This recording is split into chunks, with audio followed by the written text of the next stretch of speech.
Et quand la tristesse arrive, je sais tu es là, toujours près de moi.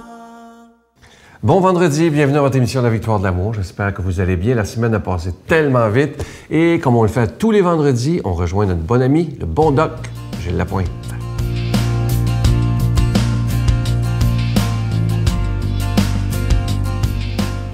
Bon matin tout le monde. Je veux saluer les gens qui peuvent s'adapter au changement. D'ailleurs, la chronique de ce matin porte sur les changements. Je tenais récemment une conférence à un groupe de C3S dans la province ici, et ils voulaient entendre parler des changements. Et le titre de la conférence, ça s'appelait « Conserver sa santé physique et mentale dans un monde de changement ». Et on dit que plus ça change, plus c'est pareil. C'est peut-être vrai lorsqu'on parle de l'humain. Mais lorsqu'on parle de technologie, c'est plus du tout la même chose. Pourquoi? Parce que les changements, ça fait peur aux gens. C'est sûr et certain que tout va trop. Ça va trop vite. Tout a dégelé trop rapidement. Et il y a eu plus de changements dans les 25 dernières années que depuis les 500 années précédentes. Alors, dans la vie, il n'y a rien de parfait, ça va de soi. Je ferai une chronique sur la perfection dans quelques semaines. Et il y a toujours deux côtés à une médaille. Il y a toujours un bon côté et il y a toujours un moins bon. Théodore Bouchonneau, dans les belles histoires des pays d'en haut, disait « Pas d'avancement, pas de progrès, pas d'avancement ». Il avait raison, c'est absolument très vrai. Alors, le message que j'ai donné en tant que médecin à ces personnes-là du C3S, première chose, c'est que inutile de pestiférer, inutile de maugréer, inutile de chialer, ce qui doit se faire, va se faire. Premièrement. Deuxièmement, accepter les changements, c'est diminuer le stress. Le professeur Cellier nous le disait, c'est une question de survie. Troisièmement, il dit on peut se battre, ou je dis on peut se battre pour nos idées, mais y laisser sa peau et se rendre malade, c'est le cas de beaucoup de gens, parce qu'on dit à peine si on va me piler sur le corps, mais il faut faire attention parce que c'est possible que ça arrive. Quatrièmement, où il y a de la stagnation, ça va de soi. Le mot le dit, stagnation, on bouge pas. Alors il n'y a pas d'évolution. C'est pas facile, mais il faut suivre le courant. On doit ramer. As-tu un exemple, Doc? Meilleur exemple, mesdames, messieurs, c'est qui? Le pape François. Vous avez vu tout le changement qu'il a simplement fait depuis qu'il est là. C'est extraordinaire. Alors, il fait des choses, même les petites religieuses qui n'ont jamais pu rencontrer le pape, ils le font.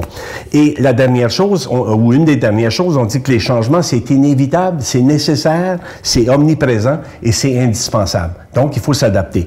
Et sixièmement, c'est évident que tout va trop vite. Mais il faut être capable de s'arrêter. Il faut être capable de s'arrêter pour réfléchir, composer avec la vie, relaxer, méditer, comme je le dis souvent, prier pour mieux composer et aussi simplement de se détendre, méditer pour être capable de fonctionner avec la folie actuelle.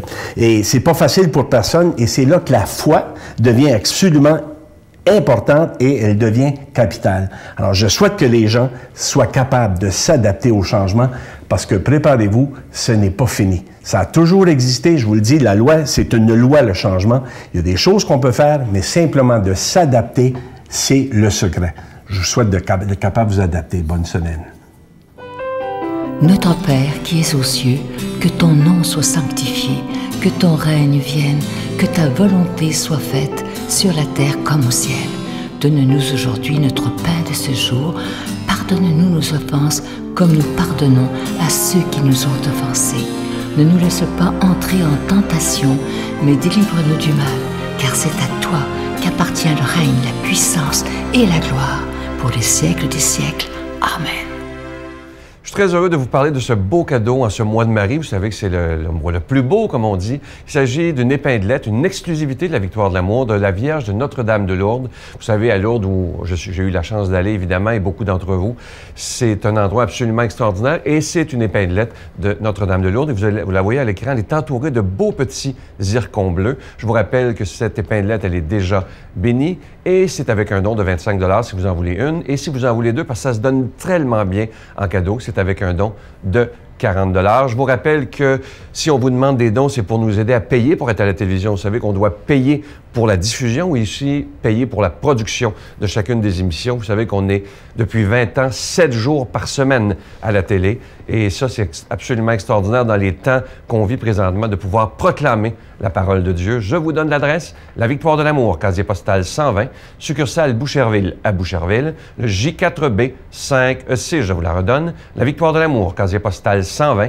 succursale Boucherville à Boucherville, le J4B 6, également par téléphone, par carte de crédit, du lundi au vendredi de 8h30 à 16h30, dans le 514-523-4433, 523-4433 ou sans frais, le 1-888-811-9291, 1-888-811-9291 et aussi sur notre site Internet, le www.lavictoiredelamour.org. Et je vous rappelle également que mon CD « Laissons Dieu être Dieu » est toujours disponible à nos bureaux. Il sera disponible pour toute l'année 2015. Merci de tout cœur de votre grande générosité.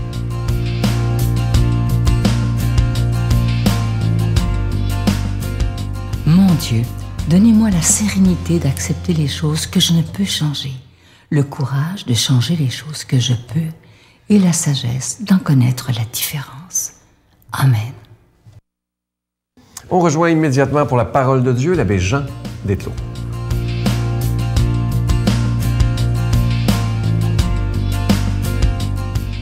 Bonjour, je vous souhaite une bonne journée et avec moi une belle réflexion sur la parole de Dieu en Saint Jean. À l'heure où Jésus passait de ce monde à son Père, il disait à ses disciples, « Amen, amen, je vous le dis. Vous allez pleurer et vous lamenter, tandis que le monde se réjouira. Vous serez dans la peine, mais votre peine se changera en joie. La femme qui enfante est dans la peine parce que son heure est arrivée. Mais quand l'enfant est né, elle ne se souvient plus de son angoisse dans la joie qu'elle éprouve du fait qu'un être humain est né dans le monde. Vous aussi, maintenant, vous êtes dans la peine. Mais je vous reverrai et votre cœur se réjouira. Et votre joie, personne ne vous l'enlèvera. En ce jour-là, vous n'aurez plus à m'interroger. » Vous savez, c'est quoi la naissance d'un enfant? C'est la joie extraordinaire.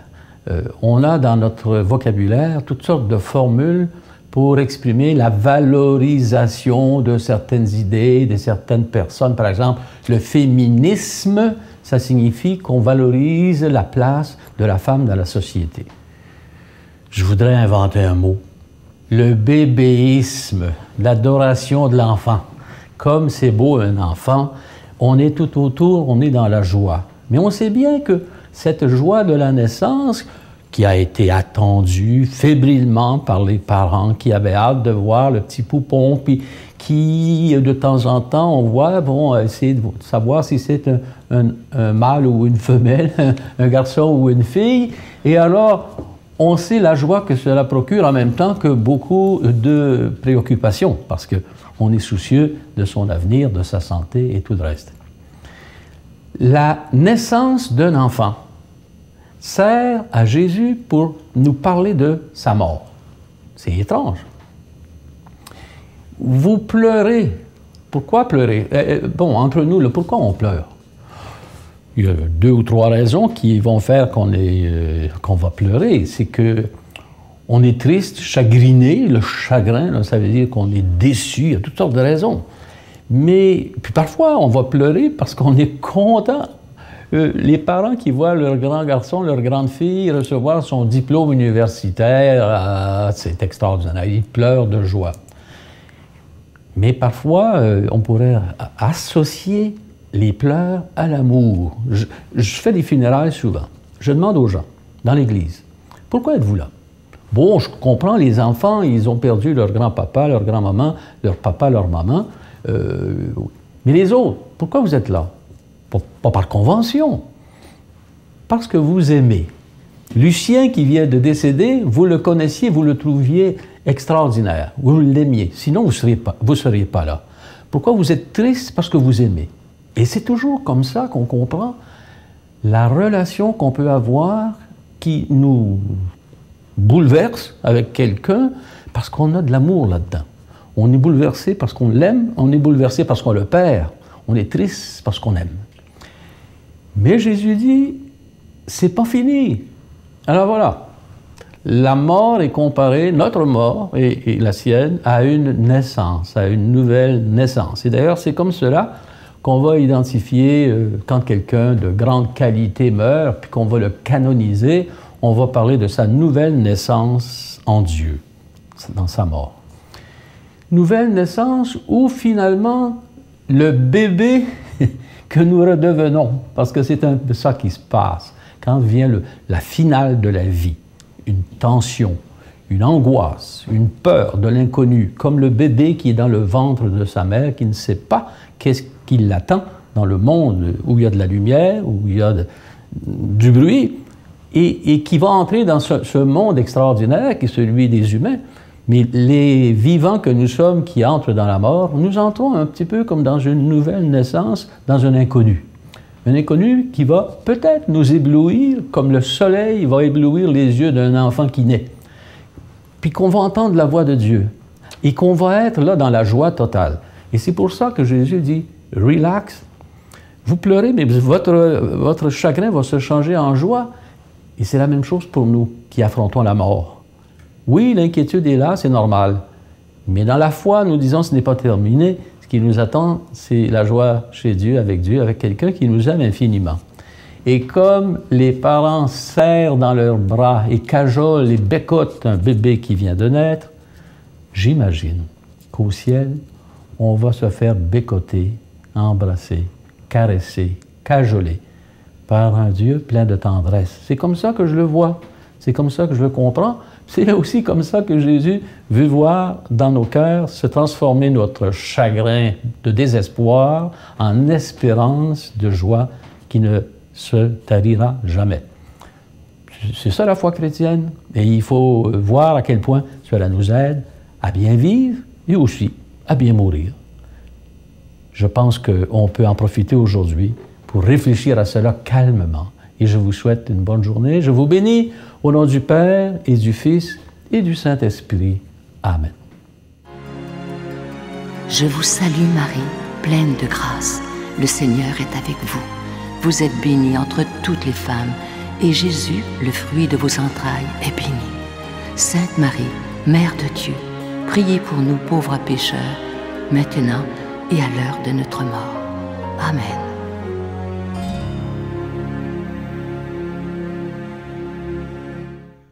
Venez célébrer avec nous le 20e anniversaire de la Victoire de l'amour en compagnie de Monseigneur Christian Lépine, archevêque de Montréal, l'abbé Robert Lemire, l'abbé Robert Jolicoeur, Dolly Dimitro, Jean-Marc Chaput, Sœur Angèle et Sylvain Charon. Et en chanson, Miguel Padilla, Alexandre Belair, William Coallier, Robert Lebel, Giorgia Fomenti, David Thibault. Et un mini-spectacle de l'unique Michel Louvain, le samedi 16 mai 2015 à 13h à l'Arena Maurice Richard de Montréal, Métro Vio. Coût du billet 25 $, taxes incluses. Réservez rapidement au 514-523-4433 ou sans frais au 1-888-811-9291. Un grand rassemblement d'amour et de foi inoubliable. En ce vendredi 15 mai, aujourd'hui, c'est l'anniversaire de mariage de mes parents, 50 ans de mariage. Alors, je vous souhaite vraiment une belle journée et merci de m'avoir mis au monde un jour parce que j'adore la vie. Alors, je sais qu'on se verra demain. Vous serez avec nous au 20e anniversaire. Je vous rappelle aux gens qui voudraient peut-être venir, il reste encore quelques billets. Vous avez qu'à appeler à notre bureau, achetez votre billet et on vous les remettra directement à la billetterie de l'Arena si vous désirez venir. Et aujourd'hui, c'est assez spécial. Moi, je vais aller faire un tour tantôt, aujourd'hui dans la journée. Aujourd'hui, c'était toute une journée de répétition. Tous les chanteurs, les caméras de télévision vont être là pour qu'on puisse vous préparer une belle journée demain. Mais je sais qu'on va se coucher tard ce soir parce que c'est beaucoup de travail. À demain. Parce que j'étais vraiment sur les ailes de l'amour. J'étais comme vraiment tellement dans l'amour que j'avais ressenti tellement fort. C'était sur ce nuage-là. Puis je disais, je suis en amour avec Jésus. C'est mon amoureux. J'ai en amour avec Dieu. Puis là, les gens disent, ça va y passer. Là, ça va y passer. C'est un trip, là, parce que je suis assez intense comme personne. Donc ça va passer.